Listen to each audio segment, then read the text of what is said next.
Hello everyone, in this video I will guide you how you can use the filters in your payments module and what relevant data you can see. So let us go to our payments module. You need to click on browse module and then you need to go to payments. Once you will come in payments, please check. On the very top you will see some options like category, type, status. Let me brief you one by one. So the very first is category. Here you can go ahead and make the selection that you want to see all the invoices or you want to see the company ledger company ledger. So you can select any specific company and then after you can see the entire ledger of that particular company. Now coming to the next is payments and receipts. So whenever you go ahead and log any payment on Transact, so at that point of time a receipt get generated, that is the payment advice or payment receipt.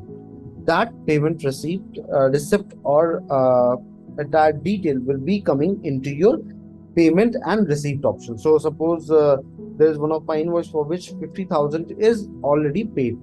So you may be able to go ahead and see that the 50,000 is written here along with the voucher number and the invoice number.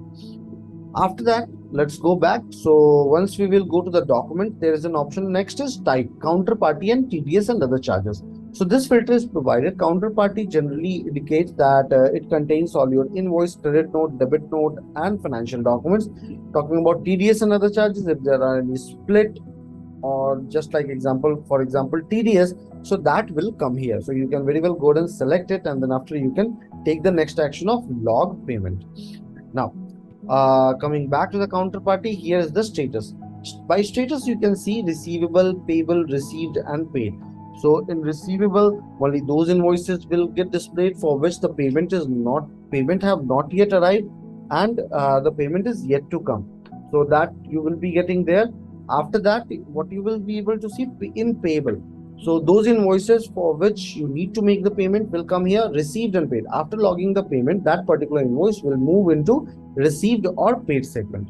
I hope this video will be helpful to you in order to go ahead and use the filters. Have a good day ahead.